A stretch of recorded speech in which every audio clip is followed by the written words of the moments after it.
Welcome to episode 2 of our Eastern Danube cruise on Tui Skyla. In this episode, we visit Novi Sad, try local Serbian food, and discover reminders of the war in a park.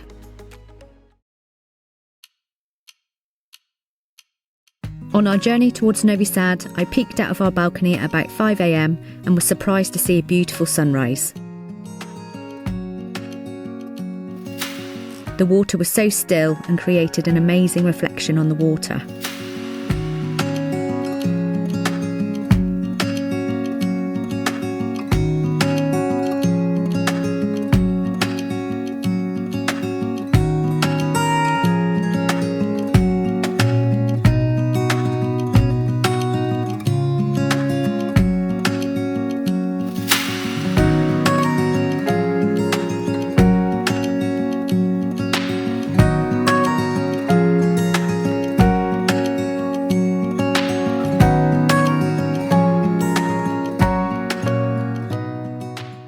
Hello, we are now in Serbia, so we are in a place called Novi Sad, and we've decided to go off on our own today because we didn't want to do the excursions.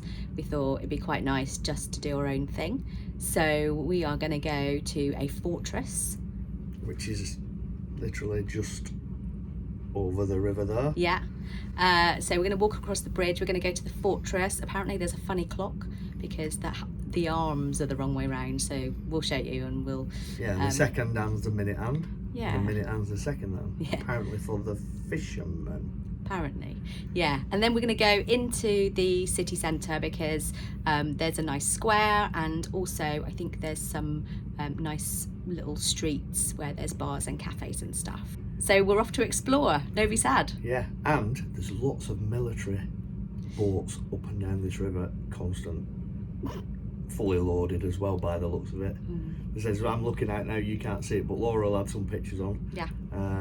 But there's like a landing craft here now, what drops vehicles off and personnel. Let's see what happens. Exciting. As Craig said, there appeared to be quite a lot of activity on the river with military vessels on exercise, and it was a bit unnerving to start with. Welcome to Serbia. We headed off on foot across the bridge towards the Petrovaradin Fortress. Nowadays, the fortress is best known for hosting the Exit Festival, a 5-day music festival at the beginning of July, but there's a lot of history and a lot of steps. The Romans created the first large fortifications, and then the Hungarians built a monastery here in the Middle Ages.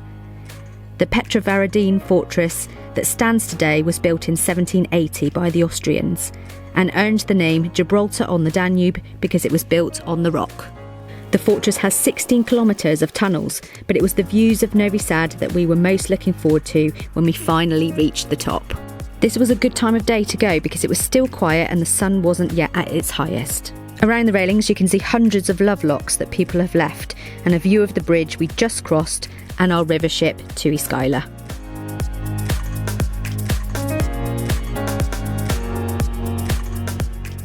The clock tower's hands are the opposite way around, so the short hand shows the minutes and the long hand shows the hour. To add more confusion, it's faster when it's hot and slower when it's cold, so it was actually 10 o'clock. People apparently call this the drunken clock. You can get some excellent views of Novi Sad from here, and it's worth mentioning that the fortress is completely free to visit. There are some restaurants here that offer stunning views for lunch or dinner, but we were a bit early and they were only just opening.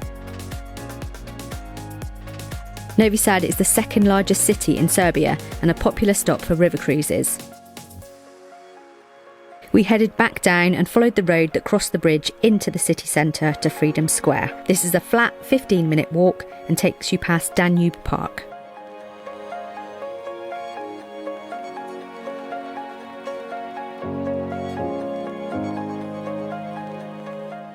Freedom Square is the main square of Novi Sad and has changed its name throughout history. It was called Liberation Square after World War I and became known as Freedom Square after World War II. On one side is City Hall, and directly opposite is the Name of Mary Catholic Church, which has an intricately tiled roof similar to St Stephen's Cathedral in Vienna and the church next to Fisherman's Bastion in Budapest.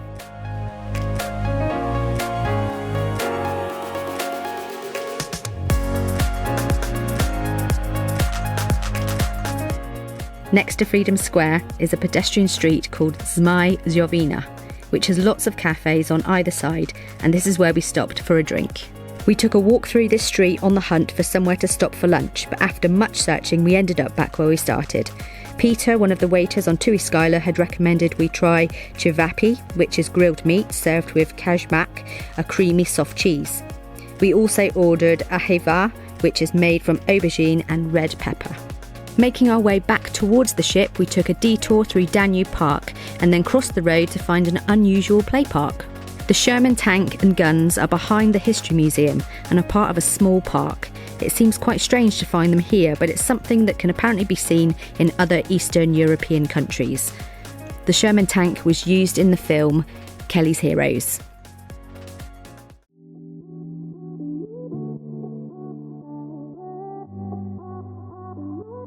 Back on Tui Skyla, the military boats had finished their exercise and the speedboats and jet skis were whizzing up and down.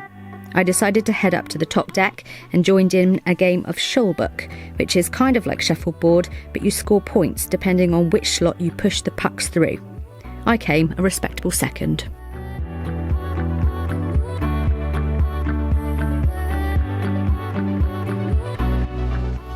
I escaped the heat and spent some time in the upper floor of the atrium. It's nice and quiet here, and there's also a 24-hour drink station where you can get coffee, tea and water. There's also jars of cookies, and I particularly liked the mini macaroons I found here. It was almost time for Tui Skyla to leave Novi Sad, so we stood at our French balcony to watch us leave.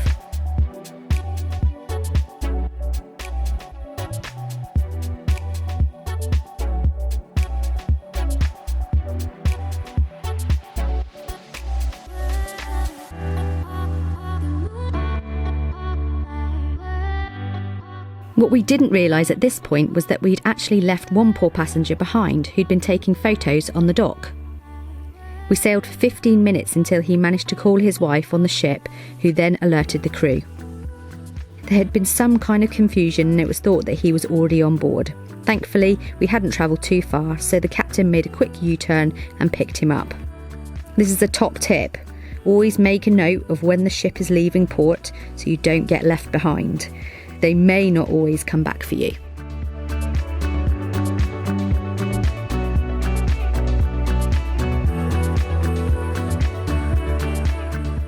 After all that excitement, we made our way to dinner.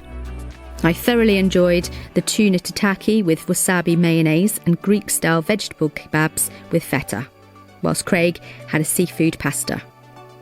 For dessert, I tried the malakoff cake and Craig chose the cheese plate. Tonight, there was a quiz in the observatory, which was a fun way to meet our fellow cruisers. It's too late. 5 more questions to see. Come on, guys. 5 questions. Yeah, can we change the round? Oh, here we go. Yes! Yes! Oh my goodness. This is the 1880s. We started off very well, but slipped to 3rd place by the end. Better luck next time. In the next episode, we cruise through the Iron Gates, visit an archaeological site, and travel to the Novi Fortress on the banks of the River Danube. Don't forget, you can subscribe to our channel for free so you don't miss the next video. If you enjoyed it, please hit the like button so others can find it.